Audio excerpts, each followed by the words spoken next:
Assalamu alaikum wa rahmatullahi ta'ala wa barakatuh. J'espère que vous allez bien. On se retrouve aujourd'hui pour une nouvelle vidéo. Je sais que ça fait longtemps que j'ai pas fait une vidéo. Je suis vraiment désolée, c'était plus fort que moi. Mais je suis de retour, Inch'Allah. Aujourd'hui, Inch'Allah, on va faire ensemble le 5e cours. On a les cours de UMC de la 6e année médecine. On a fait déjà 4 cours. Inch'Allah, on va faire le 5e cours qui est l'embolie pulmonaire. Alors, c'est un cours très intéressant et c'est un cours très important parce qu'on va voir juste après que le diagnostic n'est pas vraiment évident et que le pronostic vital peut être engagé, donc il ne faut pas passer à côté d'une embolie pulmonaire. C'est pour cette raison j'ai divisé le cours à plusieurs parties. Aujourd'hui, Inch'Allah, on va faire ensemble une définition, les étiologies, la physiopathologie et les signes fonctionnels. Et on commence, bismillah. Alors, on commence par une définition. C'est quoi l'embolie pulmonaire? Alors, l'embolie pulmonaire, c'est l'oblitération brusque, d'une manière aiguë, soit totale, soit partielle de l'artère pulmonaire. Donc, soit le tronc de l'artère pulmonaire ou bien une branche ou plusieurs branches de l'artère pulmonaire. Comme on voit le schéma, voilà le cœur droit et voilà l'artère pulmonaire. Donc, ce sera une obstruction totale ou partielle du tronc, voilà le tronc, ou bien les branches, une ou plusieurs branches de l'artère pulmonaire. Par un embole, le plus souvent fibrino-chlorhydrique, un caillot de sang, tout simplement.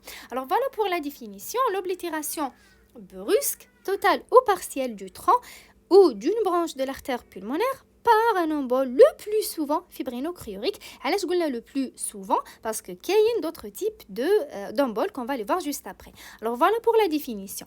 Ensuite on passe aux étiologies. Alors il faut savoir qu'il existe deux types d'emboles, soit embole fibrino-chlorhydrique, soit un embole non fibrino-chlorhydrique. Alors on commence par l'embole fibrino-chlorhydrique, c'est le plus fréquent. Le point de départ, dans 90% des cas, c'est une TVP, une thrombose des veines profondes du membre inférieur. Voilà, thrombose veineuse profonde du membre inférieur. C'est le point de départ le plus fréquent. Soit plus rarement, à partir de l'oreillette droite, à partir de la veine cave inférieure, à partir du membre supérieur. L'essentiel, un système à basse pression. Le plus souvent, c'est une TVP et plus rarement l'OD, donc l'oreillette droite, la veine cave inférieure ou bien le membre supérieur. Alors on va parler de la triade de Virchow اللي حكينا عليها déjà في les vidéos précédentes. نفكركم باللي راني دايره une vidéo على la TVP وعلى les maladies thromboemboliques d'une manière générale. Je vais vous laisser le lien dans la description inchallah et je vous invite vraiment de les voir parce que c'est très important. Même la TVP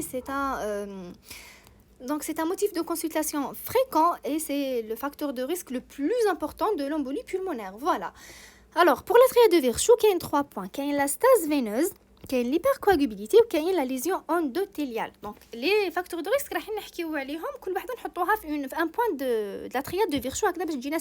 Alors, pour la stase veineuse, la cause la plus fréquente, c'est l'alitement prolongé supérieur à 3 jours. Alors, l'alitement, il peut être suite à plusieurs causes, par exemple l'accouchement, par exemple un plâtre, une chirurgie, etc. L'essentiel du conquête, un alitement prolongé, il va favoriser la stase veineuse.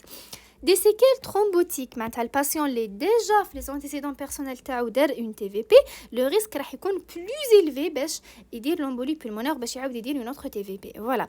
L'insuffisance veineuse. Alors on sait que les varices jaillent la circulation superficielle, mais la circulation superficielle, à un moment donné, tu la circulation profonde. Donc, il reste un facteur de risque de stase veineuse et la compression intrinsèque. Alors, la stase veineuse, elle va diminuer l'élimination des facteurs de coagulation activés. Donc, les facteurs de coagulation, le sang, quitte sera la stase ou l'élimination, ils vont provoquer la formation de thrombus, tout simplement. Voilà pour la stase veineuse. Ensuite, l'hypercoagulabilité. Soit constitutionnelle, soit acquise. Qui dit hypercoagulabilité constitutionnelle, c'est génétique. Soit une mutation le facteur 2, le facteur 5, soit une hyperhomocystéinémie, soit un déficit en antithrombine 3, ou bien un déficit la protéine C, ou bien la protéine S. Pardon. Alors, une l'hypercoagulabilité constitutionnelle, il y a une thrombose récidivante. Gardez ça en tête. Alors, thrombose récidivante, sans facteur de risque déclenchant, ou surtout chez les sujets jeunes. Donc, un sujet jeune n'a aucun facteur de risque, sera une TVP ou elle est récidivante. À chaque fois, sera une hypercoagulabilité constitutionnelle. Donc, à ce moment-là, on peut demander un bilan de thrombophilie. C'est quoi le bilan de thrombophilie? C'est le dosage de facteur 2, les en jaune, Le facteur 5, l'homocystéine, l'antithrombine 3, la protéine C et la protéine S. Voilà, c'est ça le bilan de thrombophilie. La thrombophilie, c'est quoi? C'est l'hypercoagulabilité génétique, tout simplement. Voilà pour l'hypercoagulabilité constitutionnelle. Ensuite, l'hypercoagulabilité acquise. L'IHIA, elle est provoquée par des médicaments le plus souvent. Je ne vais pas citer tous les médicaments, il en existe beaucoup, mais elle a deux types de médicaments les plus importants. C'est l'hormonothérapie et la chimiothérapie. L'hormonothérapie, surtout la pilule ostroprogestative qui est largement utilisée, ou qui fait le traitement substitutif de la ménopause, mais surtout la pilule ostroprogestative. Voilà pour l'hormonothérapie, c'est un facteur de risque qui est très très important. Voilà. Ok, la chimiothérapie des cancers. Donc non seulement le cancer, c'est un facteur de risque à lui seul, ou la chimiothérapie, c'est un autre facteur de risque de l'hypercoagulabilité. Donc voilà, l'hypercoagulabilité, كاين la constitutionnelle, كاين la acquise, وعرفنا كل وحدة les causes اللي فيها. Ensuite, troisième point de la triade de Virchow, c'est les lésions endothéliales. Alors, soit par des séquelles de TVP, voilà, séquelles de TVP, la séquelle de TVP, elle peut causer une stase veineuse, qui elle peut causer une lésion endothéliale. Voilà. Soit la toxicomanie intraveineuse, voilà, elle peut provoquer des lésions endothéliales, soit le cathéter veineux, soit la sclérothérapie. La sclérothérapie, c'est quoi? C'est un traitement des varices. Voilà, il peut causer des lésions endothéliales. Alors voilà pour la triade de Virchow, et il faut garder en tête que ces trois mécanismes, le plus souvent, sont intriqués. Alors voilà pour les étiologies de l'embolie fibrino-cruorique qui est la plus fréquente. Ensuite, pour l'embolie non fibrino-cruorique, il existe plusieurs types, mais elle est beaucoup plus rare. Qu'il par exemple l'embolie graisseuse. Alors l'embolie graisseuse, surtout en cas de fracture du bassin ou bien du fémur. Alors le fémur, c'est un os lent. En cas de fracture des os lents, donc la matière, la moelle osseuse, voilà. Alors la moelle osseuse va dire des emboles graisseux. Donc voilà pour les fractures du bassin et du fémur. Donc c'est un facteur de risque d'embolie graisseuse. La moelle osseuse va dire des emboles graisseux. Voilà. تقدر تكون ثاني parasitaire. Alors parasitaire, elle est exceptionnelle. Donc des parasites les خدموا un thrombus, mais elle est exceptionnelle. تقدر تكون une embolie gazeuse, alors surtout plongée. Alors علاش? Parce que في الplongée كاينه une différence de pression entre l'air et la mer. Alors avec la différence de pression importante, elle peut provoquer la formation de bulles de gaz à l'intérieur des vaisseaux sanguins. Voilà. والكاتيتر ثاني دونك عليها تشوفوا في لا براتيك كورونت اشاك فوا يجوا رايحين يديروا اون انجيكسيون يقول لك نحيو لي بول دير فوالا سي بور ايفيتي لومبولي غريسوز فوالا كاين ثاني لومبولي امنيوتيك elle est de très mauvais pronostic. Heureusement qu'elle est rare, mais elle existe. Alors, c'est le passage du liquide amniotique au niveau de la circulation veineuse maternelle au moment de l'accouchement. C'est vraiment grave, le pronostic elle n'est pas bien. Mais, Kima Goult, elle est rare, alhamdoulilah, mais elle est vraiment grave. Il y a pour l'embolie amniotique. Quand il y a l'embolie septique, il y a deux cas de figure. Soit en cas d'endocardite tricuspide, avec le thrombus, il va se détacher la valve tricuspide et elle va passer au niveau de l'artère pulmonaire, soit une TVP infectée, هذه تقدر دير ثاني un embole septique. Soit يكون un embole tumoral, donc l'embolie tumorale, surtout en cas de cancer du rein, du sein, les cancers digestifs. وهنا il ne faut pas confondre بين l'embolie tumorale et l'embolie fibrino-cruorique, elle est favorisée par le cancer et la chimiothérapie. Donc l'embolie tumorale, c'est autre chose, c'est des cellules tumorales qui vont se détacher et qui vont former des emboles et qui vont former des thrombus. Donc les thrombus, ils vont migrer vers l'artère pulmonaire. C'est ça l'embolie tumorale. Alors voilà pour les emboles non fibrino-cruoriques. Ils sont rares, voire exceptionnels. حنا في ذا لو كورا كاع واش راح نحكيو على l'embolie fibrino-cruorique. Voilà. Même la physiopathologie, le traitement, c'est par rapport à l'embolie fibrino-cruorique. Alors voilà pour les étiologies. Ensuite, la physiopathologie. Alors il y a une notion qui est très importante, surtout dans la pratique courante. Il faut savoir que le risque est très élevé mais le 3e حتى le 7e jour après une phlébite. Pourquoi? Parce que le thrombus est friable, il est jeune, donc il peut se détacher. Donc avec la plaque d'athérome, تقدر تديتاشا منها un embole où il va migrer vers l'artère pulmonaire. Par contre, plus le temps passe, il devient fibreux et calcifié, donc le risque embolique diminue. هنحكي لكم une histoire صارت في السيرفيس. d'une patiente âgée pour une dyspnée, je pense c'est une toux ou la dyspnée une tachycardie. L'essentiel درنا معها l'interrogatoire وقالت لنا ça fait 6 mois ملي كانت اليتي. حنا ديريكتومون خممنا في لامبولي بولمونير ورحنا لاسيستانت فوالا عندها امبولي بولمونير ايتترا. pourquoi parce que la notion d'alitement ça fait 6 mois. alors l'assistante قالت لنا non قالت لنا ما نخممش في لامبولي بولمونير au premier plan parce que ça fait longtemps ملي كانت alité. donc اذا هذاك لي ترومبوس اللي كانوا كاينين راهم بركا كالسيفي اي فيبرeux. مي قلت لنا نخمم في d'autres diagnostics. bien sûr on va pas éliminer l'embolie pulmonaire juste par l'interrogatoire, mais au moins on s'oriente, voilà. Alors voilà pour le risque élevé de la première semaine parce que le thrombus est friable. Ensuite, pour la physiopathologie, on va parler des formes. Alors il existe deux formes d'embolie pulmonaire. Il y a l'embole kbir, donc un grand embole, يقدر يدير l'obstruction d'une artère proximale. إذا كان un petit embole يقدر يدير l'obstruction, donc il va obstruer une artère distale. Alors en cas d'obstruction d'une artère proximale ou bien du tronc, l'oreillette droite et le ventricule droit trouvent une résistance à l'éjection du sang, donc ils vont se dilater. Donc les cavités droites vont se dilater كما راهي باينه هنايا في la photo. Vous voyez là c'est l'oreillette droite, ça c'est le ventricule droit, ça c'est le ventricule gauche. Vous voyez que le ventricule droit il est dilaté par rapport donc au ventricule gauche parce que علاش كاينه une résistance à l'éjection du sang. Donc le VD ماهوش قادر éjecter bien le sang l'artère pulmonaire parce qu'elle est obstruée tout simplement.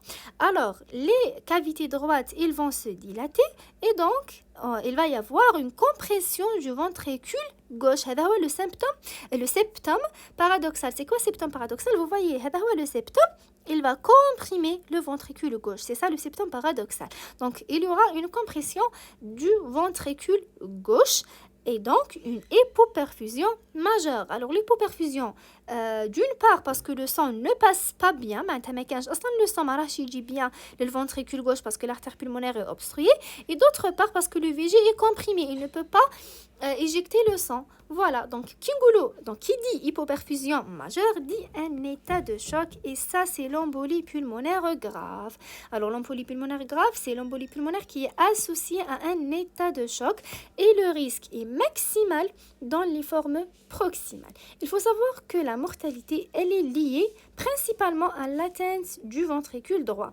Alors le ventricule droit peut être atteint s'il y a obstruction complète alors s'il y a obstruction complète de l'artère pulmonaire droite, qui m'a soit du tronc, soit de l'artère proximale, ou bien qu'il y a un autre cas de figure, il y a des emboles multiples bilatéraux. En gros, quand tu as l'atteinte de VD, il y a une obstruction au minimum de 30 à 50% du lit vasculaire. À ce moment-là, تقدر تكون كاينه une atteinte du VD. Qui dit atteinte du VD dit une embolie pulmonaire grave, donc la mortalité elle est élevée. Donc voilà le premier cas de figure où il y a l'embole kbir. Ensuite la deuxième forme où l'embole est petit, sera une obstruction d'une artère distale, donc une petite artère périphérique. Les cavités droites ne sont pas dilatées et l'embole est proche de la plèvre parce que l'artère est périphérique. Donc pas de risque d'état de choc, mais qu'il y a une riche symptomatologie liée à la douleur et la dyspnée. Donc il y a une réaction pleurale parce que l'artère périphérique est plus proche de la plèvre. Alors voilà pour les deux formes qui existent. Voilà pour la physiopathologie. J'ai parlé le risque, j'ai parlé les deux formes qui existent. Maintenant, on va passer aux signes fonctionnels. Alors il faut savoir que il n'y a aucun signe spécifique. Donc les signes ne sont ni spécifiques, ni pathognomoniques. Donc il y a un signe propre à l'embolie pulmonaire. On peut trouver tout et n'importe quoi dans l'embolie pulmonaire. C'est pour cette raison que le diagnostic est difficile. Alors, qu'est-ce qu'on peut trouver dans l'embolie pulmonaire comme signe fonctionnel? D'abord, la dyspnée. Alors, la dyspnée, on peut la trouver dans 80% des cas. Les formes périphériques, alors ce qu'on a une dyspnée, c'est par atteinte pleurale, ou les formes proximales secondaires à l'état de choc. Ou généralement, quand on a l'état de choc, la dyspnée est associée à une tachypnée et une polypnée. Voilà pour la dyspnée. Ensuite, les douleurs thoraciques. Voilà, on peut trouver des douleurs thoraciques en cas d'embolie pulmonaire. Donc, les formes, le type de la douleur thoracique, il est de type pleural, probablement une forme distale. Donc, de type pleural, de point de côté, elle est augmentée par l'inspiration. هذه هي la douleur thoracique de type pleural. وكما حكينا في la physiopathologie, généralement تكون في les formes distales. تقدر تكون ثاني une douleur pseudo-angineuse. Alors علاش تكون pseudo-angineuse؟ في les formes proximales كي تصرا dilatation تاع le VD تصرا une ischémie تاع le VD et donc تكون une douleur pseudo-angineuse. Qui dit ischémie dit une douleur pseudo-angineuse. La douleur pseudo-angineuse est rétrosternale et constrictive. Alors voilà pour la douleur thoracique. Elle peut être de type pleural, elle peut être de type pseudo-angineuse. Alors voilà, تقدر تكون كاينه une discipline, تقدر تكون كاينه une douleur thoracique. On peut trouver aussi la fièvre. Alors la fièvre au stade de début تكون liée à une phlébite coexistante. Toujours لازم نحوسوا على une phlébite coexistante. Qui dit phlébite, le suffixe it معناتها كاينه une inflammation, donc تقدر تكون كاينه une fièvre au stade de début. إذا كانت كاينه une fièvre tardive معناتها au-delà de 10 à 15 jours, هنا on pense à l'infarctus pulmonaire. Donc un territoire où il y a de l'inflammation. L'infarctus, toujours, c'est un territoire où il y a de l'inflammation. Mais la question qui se pose, علاش حتى يصرا un infarctus على بالنا. Donc on sait que l'artère pulmonaire, c'est une artère fonctionnelle et non pas une artère nourricière. Donc pourquoi il y a un infarctus? On va voir, on va détailler ça هنايا. Alors شوفوا, le territoire normalement fait avec l'artère pulmonaire, il y a au début un territoire non perfusé et un territoire ventilé. Ventilé parce qu'il n'y a pas un problème au niveau de la ventilation, mais qu'il y a un problème au niveau de la perfusion. Donc il y a un territoire non perfusé. C'est au début.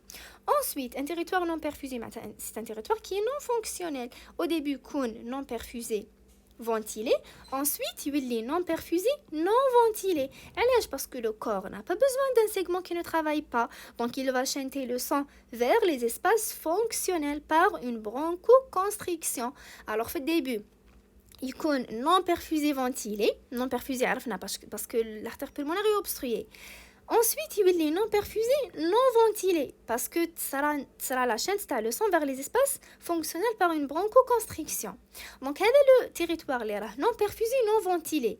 Le corps n'a pas besoin d'un territoire qui ne travaille pas. Donc, il va y avoir une déviation de la circulation nourricière. Donc, il y a un territoire non perfusé, non ventilé, non nourri. C'est pour cette raison qu'il sera un infarctus pulmonaire, ou l'infarctus pulmonaire, c'est un territoire où il y a de l'inflammation. C'est pour cette raison on peut trouver une fièvre tardive au-delà de 10 à 15 jours. Donc voilà la physiopathologie de la fièvre au cours de l'embolie pulmonaire.